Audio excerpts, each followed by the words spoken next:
Some surprising economic news just 12 days before Election Day.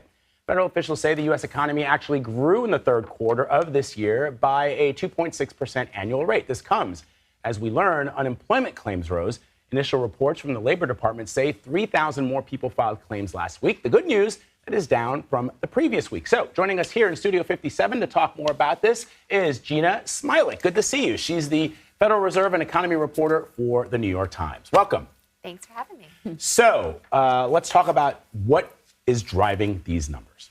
Right. So I think when you look at this GDP number, it's pretty good news, right? Because it tells us conclusively that after 2 straight quarters of declines in real GDP, we're not in a recession. You know, the economy is clearly growing. But this one is sort of the inverse of those 2 previous numbers, where underlying demand actually looked really strong, and they sank for quirky reasons that had to do with imports and exports and inventory building. This time, we're seeing less of that inventory building. We're seeing some trade actually adding to these numbers. And what we are not seeing as much of is that domestic demand. And so I think this is one of those reports where you have to really drill into the underlying numbers to get the story.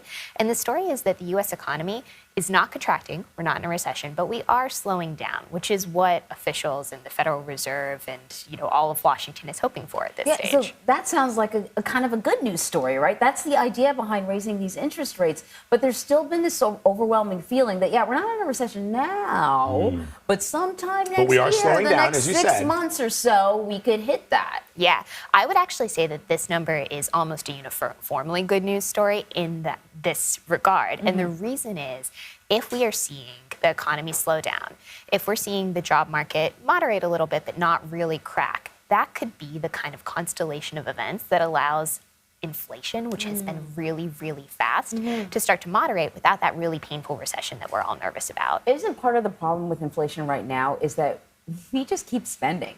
Even though the prices are high and even though we're complaining about it, we don't want to stop spending. We're spending, but also companies are raising prices. Because we're spending. Because we're spending. Because they're confident we're going to keep spending right through those price increases. And that's why I think this report is good news, because it's giving us a signal. The consumers are still spending, spending is still growing, but it's beginning to pull back a little bit. You're starting to see the sort of early signs that that might start to change. And I think if we see a more concerted move in that direction, if consumers really do start to pull back, we're in good news. But so, okay, let's talk about how this is going to affect hiring decisions across companies, because we've seen a lot of major companies. We were just talking about Twitter. Even before this Elon Musk thing, the idea was that they were going to have to cut some of their staff. We've seen news coming out of Warner Brothers Discovery that they're going to be cutting employees across the board. Media companies, we know that ad spending is down, so that is putting a crunch on media companies. What will this do for the unemployment rate? I think that there's actually, again, not to sound too optimistic here, but I think there's also some hopeful news here, which is that as we've gotten earnings reports this week, I think we've heard a lot of people talking about slowing their hiring without actually laying off.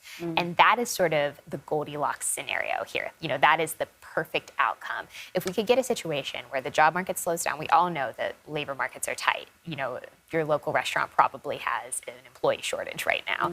It's a consistent problem across the economy. If we can get a situation where hiring slows down, so the job market isn't going so gangbusters, but we don't actually see people cutting jobs in sort of this concerted, big, mass way, you could have a situation where the unemployment rate maybe ticks up a little bit, but doesn't rise crazily, and that would be a great outcome. But Jeanna, hold on. One of the things I'm sort of looking at, I'm seeing these companies like Meta, formerly Facebook, Google, Netflix, they're all sort of looking at their earnings, and you know better than I do, reporting lower than expected earnings. And the question is, yes, that sounds great, but do CEOs think like that? Do they go, yeah, you know, it's not as bad as I thought, so we're not going to cut? Or do they say, we need to boost up that shareholder value, and I'm cutting anyway? And is it specific to tech companies, too? Yeah, so I was going to say, I think that tech companies, obviously, you could see a situation where some of them lay off. They are very sensitive to stock market moves, right? It's a very unusual sector. It's not that big of a sector when it comes to employment. So I think that's a thing to pay attention to. And a lot of these tech companies have been impacted by Apple in particular. Apple's decision to limit data access, right? So that's like almost a whole other conversation. But I want to ask you about another area, not tech, that most people are not invested in, the housing market. So we're seeing interest rates go up. The price of houses has kind of come down more in some of these sort of bubbly places, but not a lot.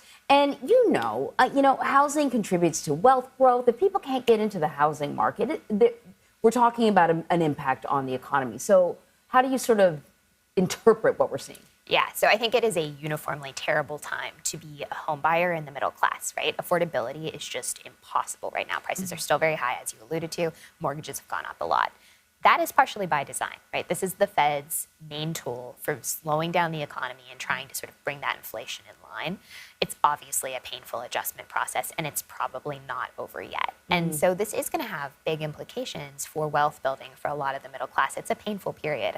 I think the Fed would be the first to acknowledge that, this is how we do it. This is how we can achieve the end goal of bringing down inflation, but it's not an ideal situation in any way. A blunt object, right? Yes, That's what they call it. That's what they call it. Jeanna, great talking to you. Thank you so much. Come back and visit us. Thanks for having me.